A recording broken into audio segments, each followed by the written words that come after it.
అంటే ట్రైనింగ్ క్యాంపులు లేవు, ఏమీ లేవు, కోట్లాది రూపాయలు ఖర్చు అయిపోయింది అన్నారు.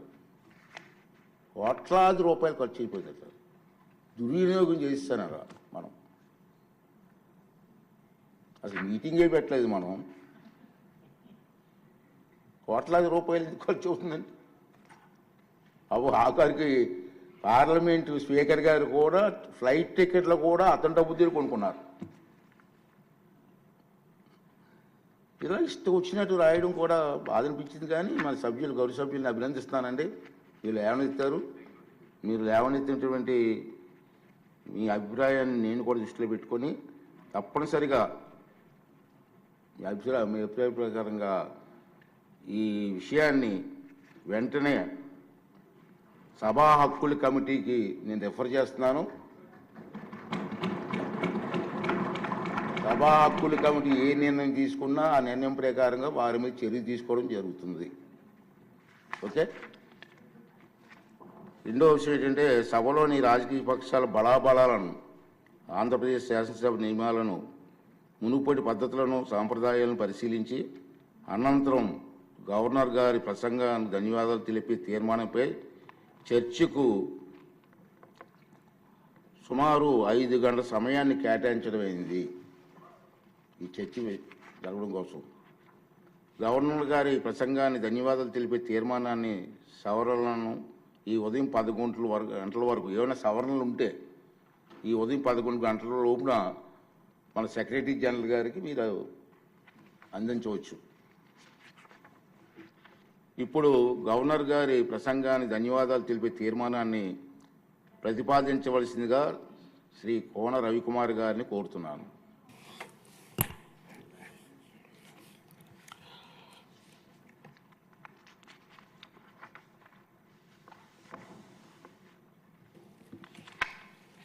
Honorable Speaker, sir, I am proposing the motion of thanks to the Governor's address in the following form: that the members of Andhra Pradesh Legislative Assembly assembled in the third session of 16th Legislative Assembly are deeply grateful to the Governor for the address which he has been pleased to deliver to the Legislative Assembly on 24/2/2025.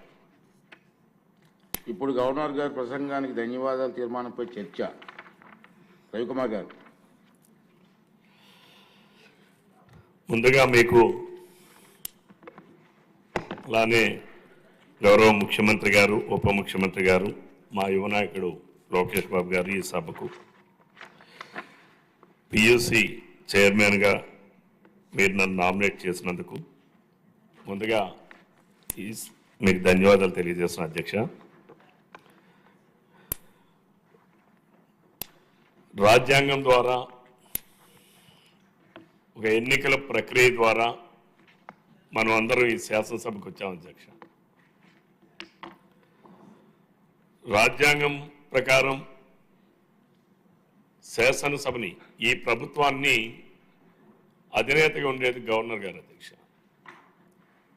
అటువంటి governor గారిని ఈ సభకు ఆహ్వానించి ఈ సభ ద్వారా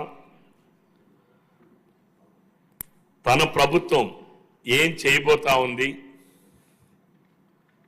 ఈ రాష్ట్రంలో short term goals, long term goals నిర్దేశించుకొని ఎలా ముందుకు పోబోతుంది అనేది వారు చాలా స్పష్టంగా చెప్పారు అధ్యక్ష. ముందుగా గవర్నర్ గారికి నేను ధన్యవాదాలు తెలియజేస్తున్నాను అధ్యక్ష. గవర్నర్ గారి ప్రసంగం గడిచిన 8 నెలల్లో ఈ ప్రభుత్వం ఏం చేసింది, భవిష్యత్తులో ఏం చేయబోతా ఉంది, అభివృద్ధి సంక్షేమ కార్యక్రమాలని దిశ దశ ఇచ్చినందుకు గవర్నర్ గారికి ధన్యవాదాలు అధ్యక్ష. కానీ ఒక దురదృష్టకరమైన సంఘటన ఏంటంటే అధ్యక్ష, అతిథిగా ఆహ్వానించినటువంటి గవర్నర్ గారు ఆయన ప్రసంగ సమయంలో ప్రతిపక్ష పార్టీ శాసనసభ్యులు వ్యవహరించినటువంటి తీరు చాలా దుర్మార్గం అధ్యక్ష. ఎందుకంటే ఈ సభలో రాజ్యాంగం ద్వారా మనం వచ్చాం అధ్యక్ష. ఎవరంతటి వాళ్ళుగా ఈ సభకు రాలేదు అధ్యక్ష. మన రాజ్యాంగంలో ఈ సభకు రావాలన్నా, పార్లమెంటుకి వెళ్ళాలన్నా, లేదా ఒక కౌన్సిల్కి వెళ్ళాలన్నా, లేదా ఒక రాజ్యసభకు వెళ్ళాలన్నా, ఎగువ సభకు వెళ్ళాలన్నా దానికి ఒక ప్రొసీజర్ ఉంది అధ్యక్ష. ఎన్నికల ప్రక్రియ ద్వారానే ఈ సభలోకి వస్తాం అధ్యక్ష. ప్రజలు ఇచ్చినటువంటి మ్యాండేట్ ఏదైతే ఉంటుందో ఆ మ్యాండేట్ ఎవరు అధికార పక్షంలో ఉండాలి, ఎవరు ప్రతిపక్షంలో ఉండాలి అనేది ప్రజలు ఇచ్చేటటువంటి మ్యాండేట్ అధ్యక్ష. ఈరోజు మీరు ఇక్కడ స్పీకర్గా ఈరోజు మీరు ఉన్నారనంటే ఈ సభలో ఉన్నటువంటి శాసనసభ్యులందరూ కూడా ఎన్నిక ద్వారా మీరు ఈరోజు స్పీకర్గా ఉన్నారు అధ్యక్ష.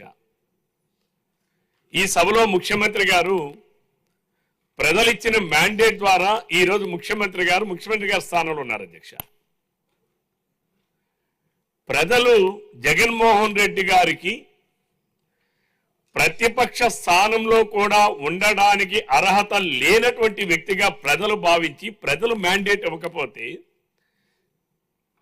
ప్రజలు ప్రతిపక్ష పార్టీగా గుర్తించండి అని ప్రజలే గుర్తించకపోతే వారు ఇచ్చినటువంటి తీర్పులో ఈరోజు అసెంబ్లీ లోపలికి వచ్చి ప్లే కార్డులు ప్రదర్శించి మమ్మల్ని ప్రతిపక్ష పార్టీగా గుర్తించండి, నన్ను ప్రతిపక్ష నాయకుడిగా గుర్తించండి అని మాట్లాడడం, గగ్గోలు పెట్టడం ఇది చాలా దుర్మార్గం అధ్యక్ష. అంటే రాజ్యాంగాన్ని అపహాస్యం చేయడం అధ్యక్ష. ఇది అంటే ప్రజలు ఇచ్చినటువంటి మ్యాండేట్ని కూడా అపహాస్యం చేయడం అధ్యక్ష. ఇది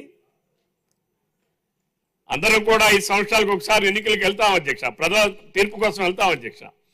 ప్రజలు ఇచ్చినటువంటి తీర్పును శిరసావహించడం అని అంటే ప్రజలు ఇచ్చినటువంటి స్థానాల్ని గౌరవించి సభలో ప్రవర్తించడం అధ్యక్ష. మరి నిన్న గవర్నర్ గారు ప్రసంగంలో వాళ్ళు వ్యవహరించినటువంటి తీరైతే నేను చాలా దుర్మార్గం అధ్యక్ష. వాళ్ళకి ప్రజలు ఇవ్వకపోతే మ్యాండేటు ఈరోజు వచ్చి సభలో ఉన్నటువంటి నాకు ప్రతిపక్ష హోదా ఇవ్వండి, నన్ను ప్రతిపక్ష నాయకుడిగా ఇవ్వండి, నన్ను గుర్తించండి అని చెప్పి అడిగే హక్కు ప్రతిపక్ష పార్టీగా ఉన్న వైఎస్ఆర్సీపీ పార్టీ జగన్మోహన్ రెడ్డి గారి నాయకత్వంలో లేదని చెప్పి ఈ సభ ద్వారా ఈ రాష్ట్ర ప్రజానీకానికి తెలియజేస్తున్నాను అధ్యక్ష. అధ్యక్ష, ప్రజా సమస్యలను ప్రస్తావించాలనే ఆలోచన ఉంటే మనం చాలా గతంలో అనేక సందర్భాల్లో ప్రతిపక్ష హోదా లేదధ్యక్ష. ఆనాడు మేము 1983లో ఆ రోజుల్లో మేము 10వ తరగతి చదువుతున్నటువంటి వయసులో ఉన్నటువంటి వాళ్ళం అధ్యక్ష. ఆ రోజుల్లో మన వెంకయ్య నాయుడు గారు, జైపాల్ రెడ్డి గారు, ఇంకా తమ్ముడు పుత్తలపల్లి సుందరయ్య గారు, ఎంతో మంది మహానుభావులకి ఏ ప్రతిపక్ష హోదా లేదధ్యక్ష. కానీ వాళ్ళందరూ సభలో ప్రజా సమస్యల్ని సభ దృష్టికి తీసుకొచ్చి సమర్థవంతంగా వారి నాయకత్వాన్ని వారి పెంచుకుంటూనే సభ హుందాతనాన్ని కాపాడుతూనే ప్రజా సమస్యలు ప్రస్తావించాలి అధ్యక్ష. ఆనాడు వాజ్పేయి గారు అధ్యక్ష 1983 ఆ సమయంలో అధ్యక్ష వాజ్పేయి గారు ఆ రోజు భారతీయ జనతా పార్టీకి ఉన్నటువంటి సంఖ్యాబలం ఎంత అధ్యక్ష? ఇద్దరు సభ్యులు ఉండేవాళ్ళు అధ్యక్ష. వాజ్పేయి గారు, ఎల్కే